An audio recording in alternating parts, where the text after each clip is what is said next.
제가 예배 시작할 때는 항상 긴장이 돼요. 왜냐하면 자리가 좀 비어가지고 긴장이 되는데, 꼭 기도 이렇게 헌금 기도하고 나서 눈을 뜨고 설교하려고 그러면 꽉 차가지고 긴장이 쫙 풀어지더라고요.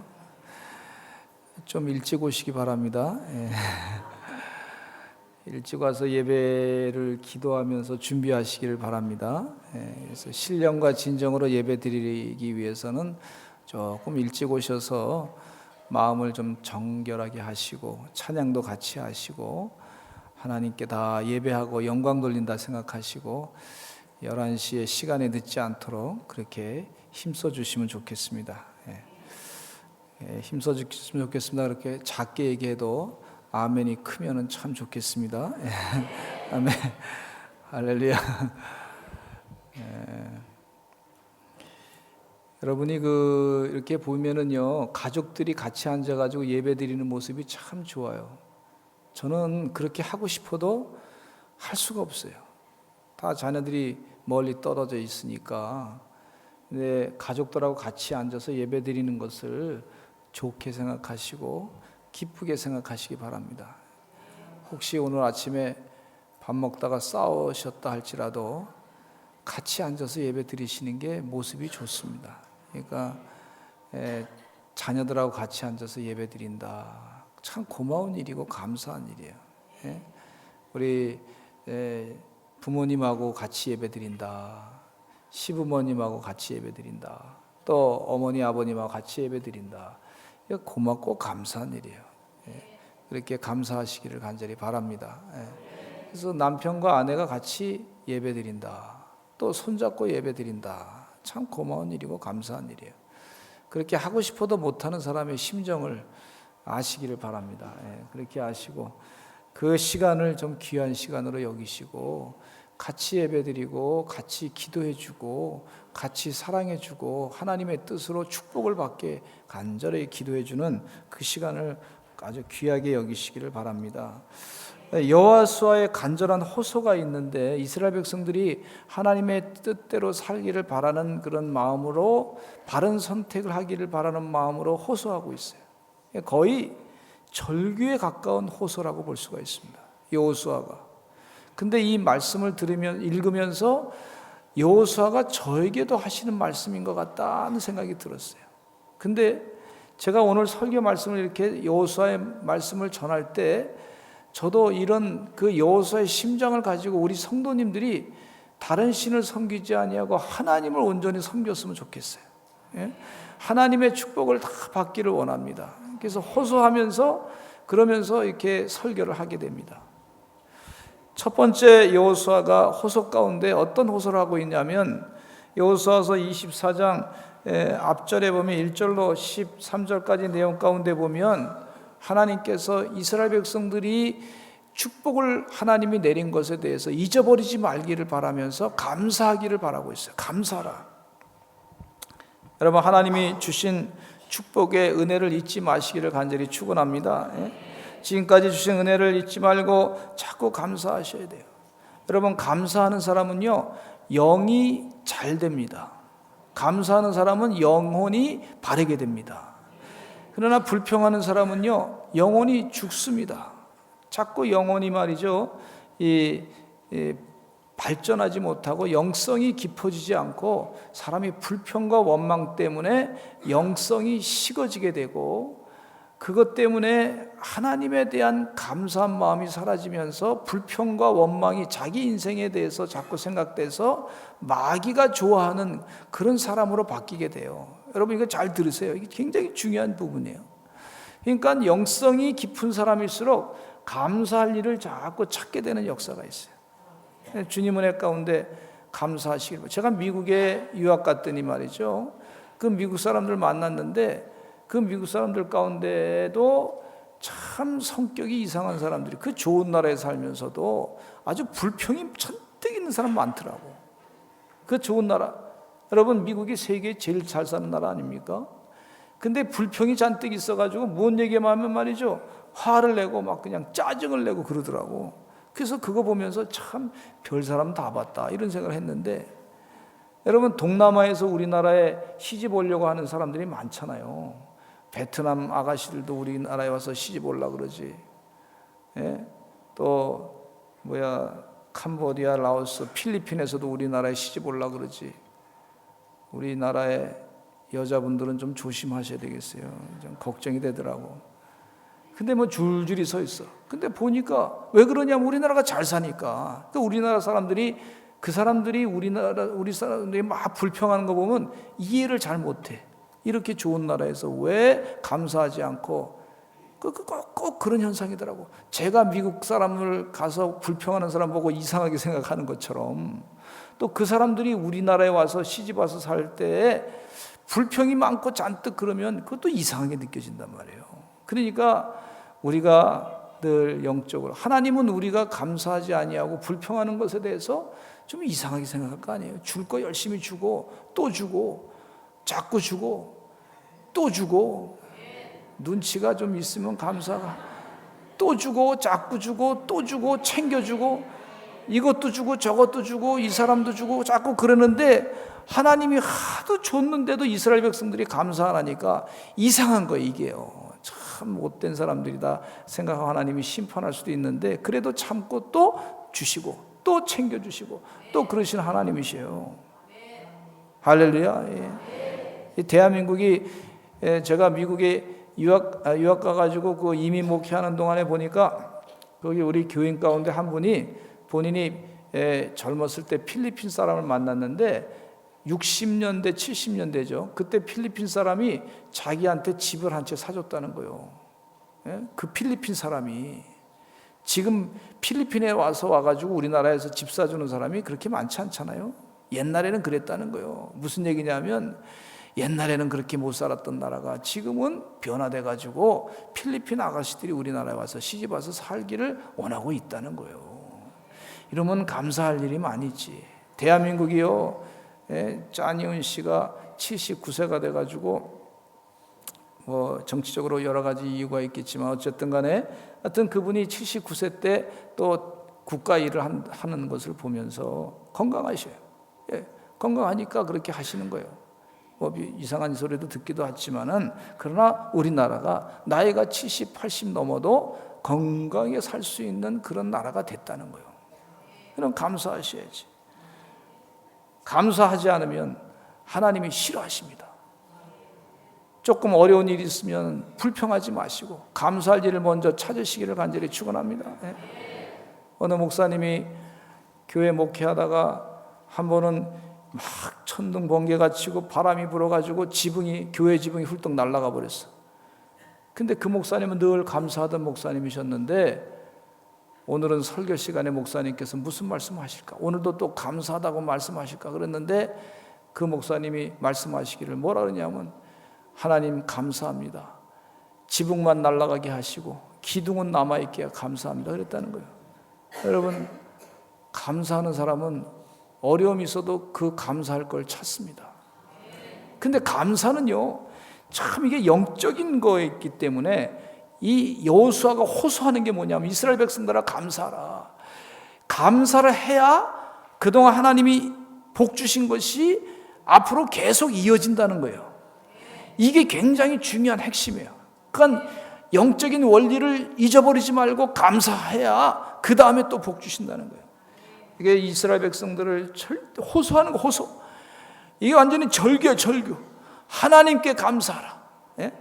여호수아 24장 2절과 4절에 보면 이스라엘이 번성하는 것에 대해서 하나님이 번성하겠다고, 2절로 4절에 보면 여호수아가 모든 백성이 이르되 이스라엘의 하나님 여호와께서 이같이 말씀하시기를 옛적에 너희의 조상들 곧 아브라함의 아버지 나홀의 아버지 데라가 강 저쪽에 거주하여 다른 신들을 섬겼지만 이제 내가 너희의 조상 아브라함을 강 저쪽에서 이끌어내어 가나안 온 땅에 두르게 행하게 하고 그의 씨를 번성하게 하려.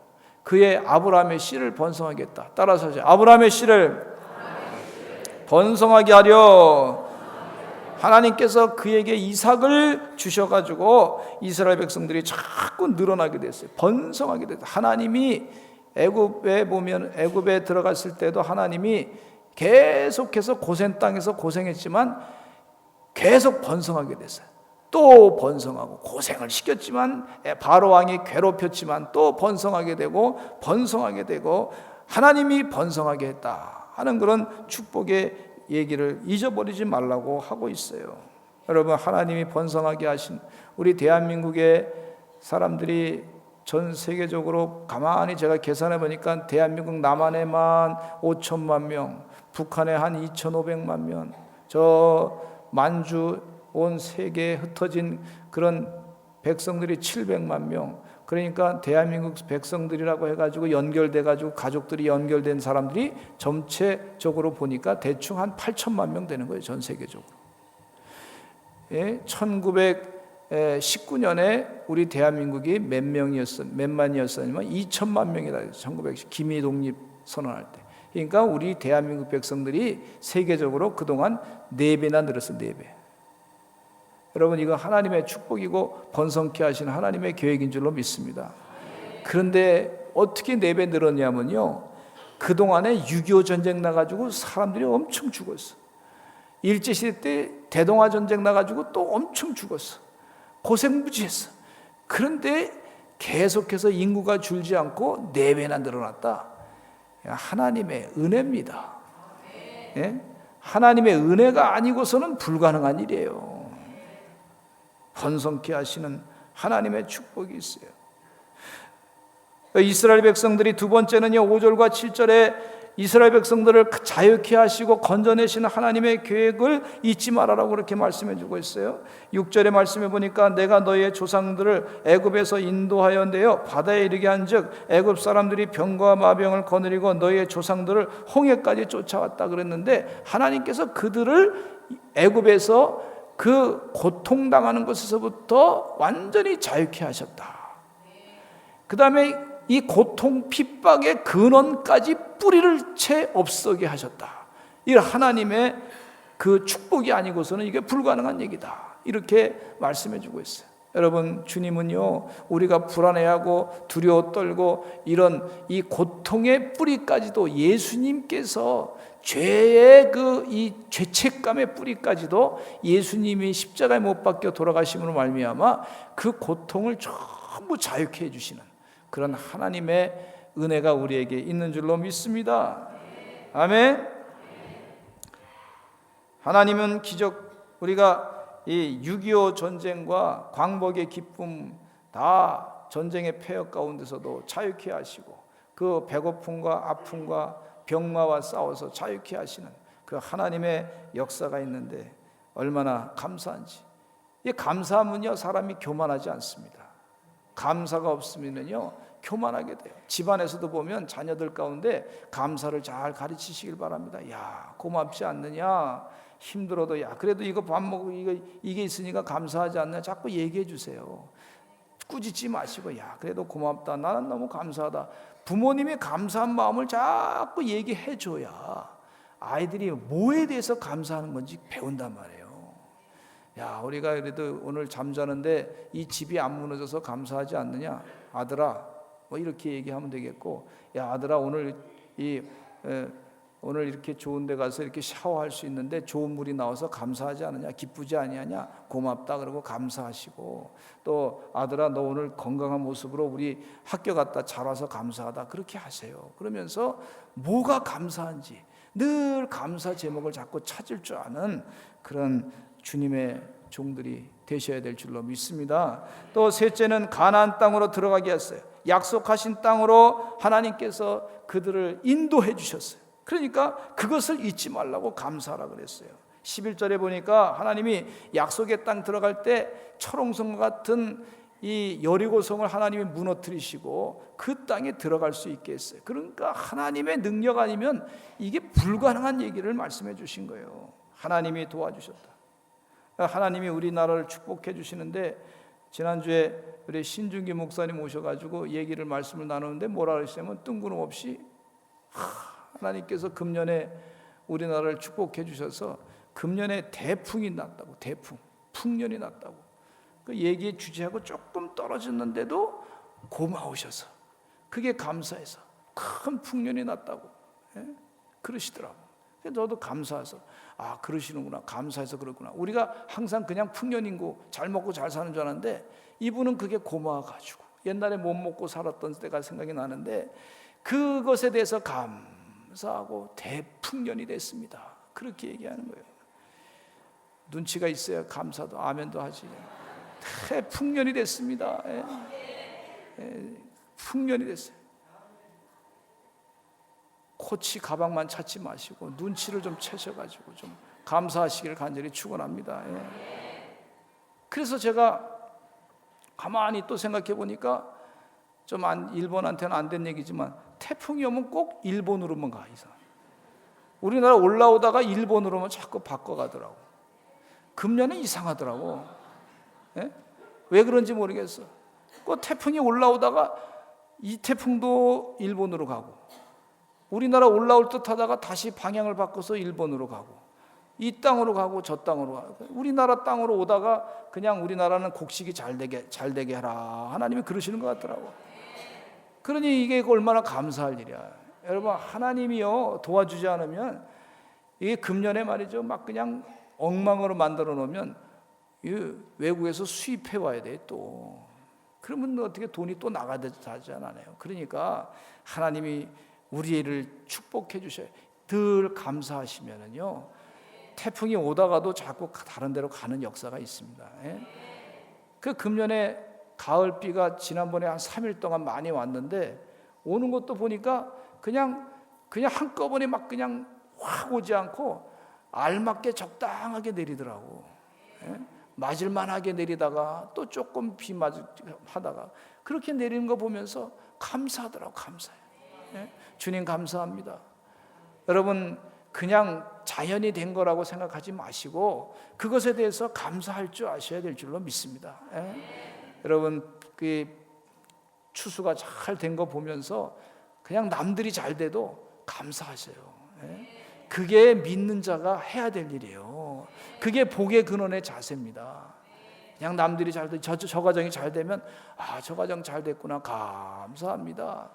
우리도 그렇게 때가 되면 다 잘 될 줄로 믿습니다. 이런 믿음을 가지고 자꾸 감사해야지.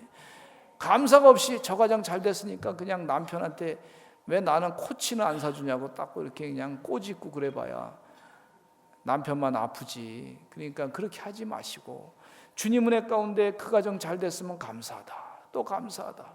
우리 인간의 잘못된 속성 이거 없애버려야 돼요. 남들이 잘 되면 배가 아프고 눈이 아프고 코가 아프고 기가 막히고 이러지 마시고 주님 은혜 가운데 감사해서 귀가 열리고 영안이 띄어지시고 입술이 기쁨으로 바꿔주시는 그런 은혜 역사가 있게 될 줄로 믿습니다. 그래야지 하나님의 축복이 말이죠 귀로도 들어오고 눈으로 들어오고 입으로도 축복이 들어오지. 그렇잖아요. 우리가 불평하면요 축복이 막히게 돼요. 막히게. 그러니까 이 여호수아가 지금 호소하는 게 뭐냐면 감사해라, 감사해라. 하나님이 도와주셨는데 왜 감사하지 않느냐. 너희들이 감사 안 하는 것에 대해서 동남아 사람들이 보면서 우리 한국 사람들이 감사 안 하는 것에 대해서 이상하게 생각하는 거예요. 이상하게. 하나님은 얼마나 이상하게 생각하겠어요. 그렇게 복 주셨는데. 그럼 마귀가 말이죠 우리를 자꾸 공격해가지고 감사 안 하게끔 만드는, 그 이스라엘 백성들이 선택했는데 하나님의 은혜에 감사하기를 선택하길 바라고 있어요. 주여 은혜 가운데 여러분 감사하시기를 간절히 축원합니다. 감사하지 않으면요 우리가 망하게 돼 있단 말이에요. 사도 바울이 뭐라 그러냐면 항상 기뻐하라, 쉬지 말고 기도하라, 범사에 감사하라 그랬는데 제가 이거 지난주에 말씀드린 거예요. 근데 또 말씀드리는 것은 이건 여호수아가 호소하는 거기 때문에 그래요. 감사를 해야 됩니다. 그래야 영적으로 제대로 되는 역사가 있어요. 믿음, 소망, 사랑 이 세 가지는 항상 있을 것인데 그 중에 제일은 사랑이라 그랬는데 기뻐하라, 기도하라, 감사하라 이 세 가지는 항상 있을 것인데 그 중에 제일은 제가 볼 때는 확실하게 거기 성경 말씀이 없지만 감사가 최고 같아요. 감사. 기도 왜 해요? 감사하려고 하지. 여러분 기도하고 왜 기뻐합니까? 감사를 하나님께 감사하려고 하는 거지. 주님 은혜 가운데 감사하시기를 간절히 축원합니다. 그래서 옆에 사람과 한번 또 인사를 다시 한번 나눕시다. 지난주에도 했지만 당신을 봐서 감사합니다. 시작. 당신을 뵈니 감사합니다. 아유 당신을 뵈니까 아유 괴롭습니다 이러지 마시고 감사합니다 그렇게 하시고, 당신을 뵈니까 안 만났으면 좋겠습니다 그러지 마시고, 그래도 기분 나빠도 또 만나고 감사하셔야 될 줄로 믿습니다. 하나님이 이유가 있어 보내줬잖아요. 그렇게 생각하시기 바라고. 그 다음에 두 번째, 이제는 여호와를 경외하며 온전함과 진실함으로 그를 섬기라 그랬어요. 온전함과 진실함, 따라서 하시죠. 온전함과 진실함. 이 진실함, 내일, 그리고 여기 말씀 가운데 보니까 지금 현재, 이제는 15절에도 지금 그렇게 말씀해 주고 있어요. 그러니까 지금 하나님을 섬길 때 온전함과 진실함으로 섬겨야 될 줄로 믿습니다. 예배 드릴 때 신령과 진정으로 예배 드릴 줄로 믿습니다. 제가 3,000번 정도 한 신방을 갔더니 별일을 다 경험을 했어요. 그 중에 참 서울에 계신 그런 성도님 댁에 신방을 했는데 그냥 신방 갔더니 이렇게 신방상을 차려놓고 예배를 드리려고 그랬더니 그분이 그때 딱 일어나시더니 자꾸 주방으로 왔다 갔다 하시더라고. 그래서 예배 드리십시다 그랬더니 이분이 뭐라 하시냐면, 목사님 예배 드리세요. 저는 식당에 이렇게 지금 음식을 준비하고 있습니다. 목사님 식사를 대접하려고 지금 준비하고 있습니다. 그래서 아니 신방 받으시는 분이 앉아서 오늘 말씀을 듣고 그 은혜를 받아야 되는데 어떻게 그러십니까? 꼭 오셔서 앉으세요. 그랬더니 그냥 목사님 그냥 예배 드리세요. 그냥 제가 대충 듣겠습니다. 그러시는 거예요. 참 기가 막히고 코가 막히고 답답하고 그냥 그러더라고. 아니 그래도 앉아서 예배 드리세요. 그래서 이 신방은 이렇게 하면 안 되겠다 생각이 돼가지고 그때부터 생수 신방으로 바꿨잖아요. 물만 준비하시라고. 예배 드리는 게 중요한 거지. 제가 거기 밥 먹으러 갔나요? 하나님 영의 양식을 서로 먹고 기쁨을 나눠야지. 그러니까 예배를 말이죠 건성건성 대충 드리려고 그러는 거예요. 그러면 안 돼요. 온전함과 진실함으로 예배를 드려야 될 줄로 믿습니다. 그러니까 조금 일찍 와서 예배 드리게 될 줄로 믿습니다. 몸은 교회에 왔지만 또 요즘에 저 서울에 있는 교인인데 목사님 하여튼 서울 교인들이 문제야. 이 서울에 있는 교인들이 목사님 제가 설교를 이렇게 하는데 목사님 요즘에 인터넷도 발전하고 그랬으니까 실시간 방송을 해주시기 바랍니다. 집에서 예배 드리겠습니다. 왜 그러냐 그랬더니 내가 지금 그 야외에 지금 놀러 가고 있는데 그냥 야외에서 목사님 설교하고 그냥 들으면 얼마나 좋겠습니까? 그 다음에 그 헌금은 구자로 목사님께 보내드리면 되겠습니다. 이제 좀 그래도 그건 좀 너무 몸이 안 좋아가지고 병원에 입원해 계신 분들이 어쩔 수 없지만은 그러나 몸이 와야 되는 거예요. 신령과 진정으로 예배 드려야 되는 거예요. 몸이 와서 성령이 거하는 전인데 성령이 거하는 전에서 우리가 이 몸이 와서 하나님께 신령과 진정으로 예배 드리는 자세를 가져야 될 줄로 믿습니다. 우리 집에서도 가정 예배 드리기는 하지만은 또 교회 와서 예배 드릴 때는 같이 예배 드리고 가정에서 또 예배 드리고 그렇게 하셔서 온전함과 진실함으로 섬기시는 그런 삶이 되셔야 되겠어요.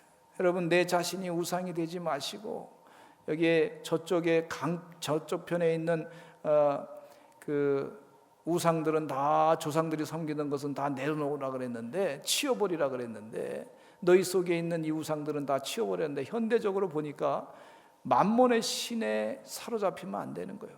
여러분 물질이 나의 신이 되는 경우가 있어요. 하나님 말씀이 주인인데 물질이 신이 되면 안 됩니다. 그 욕심에 의해서 죄를 많이 짓게 되는 것을 볼 수가 있어요. 이방 신들을 섬기는 사람들은 다 생산의 신이에요. 생산의 신. 그래서 그 성전에 가보면 창기들이 있었어요. 그것이 거룩한 행위라 그러면서 성행위를 막 조장을 시켰어요. 그리고 그 사람들은 또 헌신하는 사람이라 그래가지고 성행위를 하는 것을 당연히 여겨가지고 생산의 신을 많이 이렇게 섬겼던 그들인데, 그 쾌락주의가 같이 거기 들어갔어요. 근데 그것을 하나님은 버리라 그랬어요. 여러분, 주님 은혜 가운데 하나님 싫어하는 것을 버리시고 하나님을 온전함과 진실함으로 섬기시기를 간절히 축원합니다. 또 신 가운데 자기 자신이 있어요. 자기 자신. 이 자기 자신을 섬기지 말고 예수님을, 하나님을 섬기시는 여러분 되시기를 간절히 축원합니다. 내 마음을 비우고 주님이 주인 되시는 그런 신을, 여호와 하나님을 온전히 경외하고 진실함으로 살아야 될 줄로 믿습니다. 그 다음에 세 번째, 너희 섬길 자를 택하라 그랬어요. 섬길 자를 택하라고 하는 얘기는 15절 말씀에 아주 단호한 얘기입니다. 하나님께서 너희가 하나님을 섬기면, 만약에 하나님께서 보실 때 너희가 잘못된 거 있으면 하나님이 심판하신다. 그래도 너희가 섬기겠느냐? 너희가 죄가 있으면 하나님께서 그냥 두지 아니하시고 그 죄에 대해서 대가를 지불하게 하신다. 그런 것을 말씀해 줘. 그래도 섬기겠느냐? 그러니까 백성들이 뭐라 그러냐면, 그래도 우리가 하나님을 섬기겠습니다. 하나님을 바르게 섬기겠습니다. 그렇게 고백하는 것을 볼 수가 있어요. 여러분, 우리 성도님들 가운데 때로 조금 이렇게 하나님이 좀 한 대씩 두드려 줄 때가 있어요. 그 한 대씩 두드려 주는 것에 대해서 오히려 감사하시기를 간절히 축원합니다. 그리고 내가 잘못된 길을 가기 때문에 하나님이 한 대 두들겨 줬구나. 그리고 정신을 차리고 내가 이 죄를 더 짓지 말아야 되겠다. 그렇게 회개하면 그러면 나에게 복이 되는 거예요. 그래서 하나님께서 사랑하는 자에게, 하나님의 자녀에게 채찍을 든다고 말씀해 주고 있어요.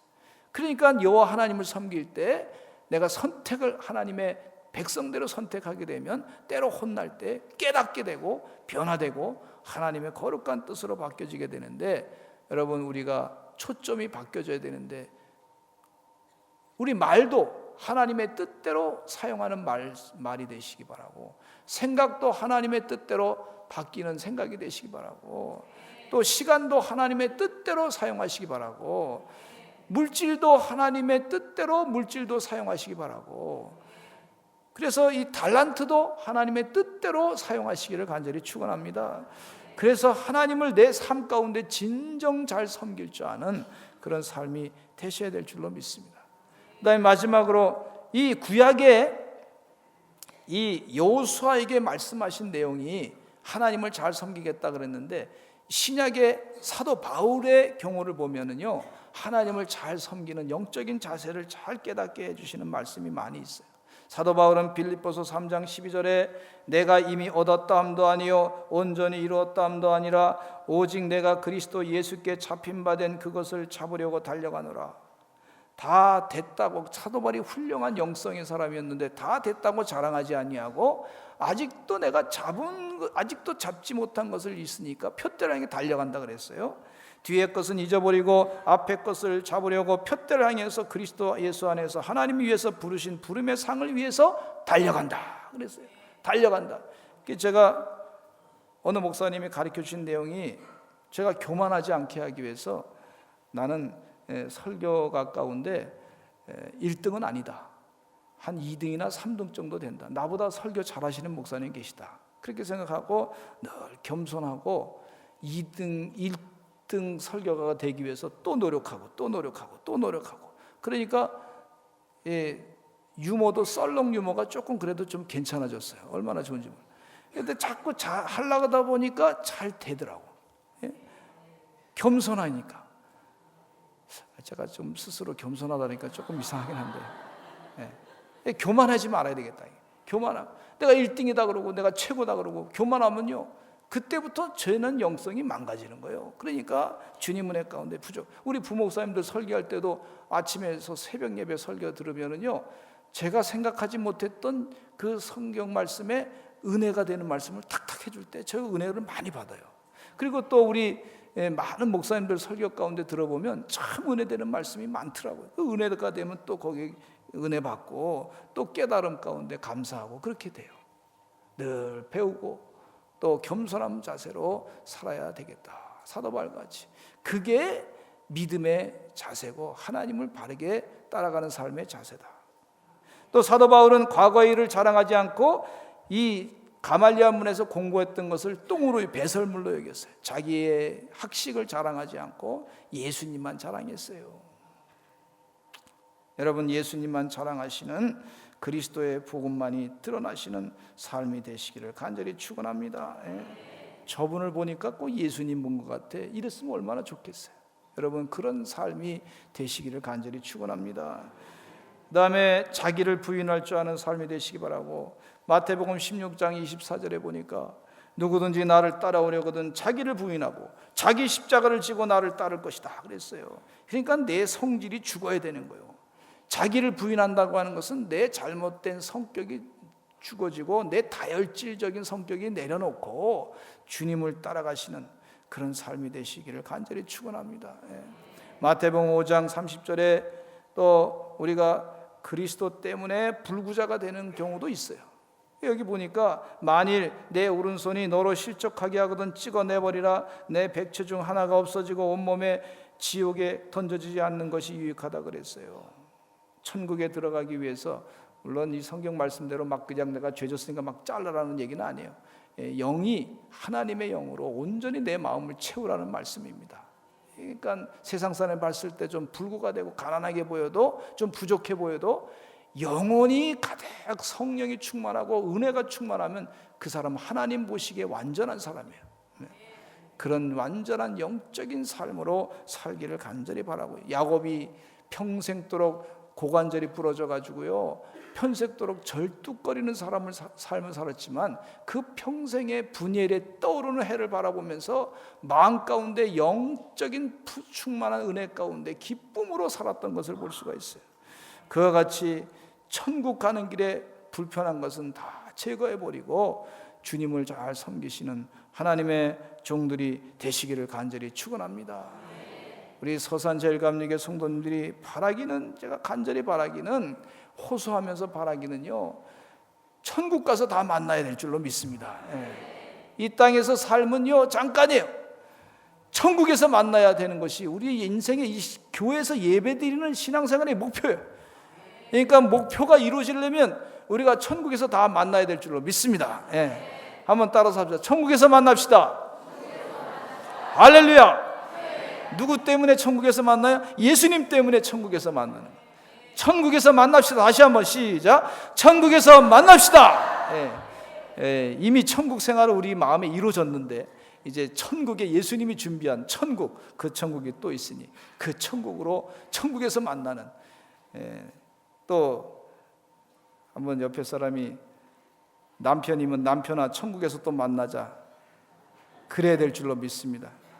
이 원수야 안 만났으면 좋겠다 이러지 마시고 천국에서 만나. 나 따라서 한번 남편아 그러니까 조금 이상한데, 당신 천국에서 만납시다 이렇게 하시기 바랍니다.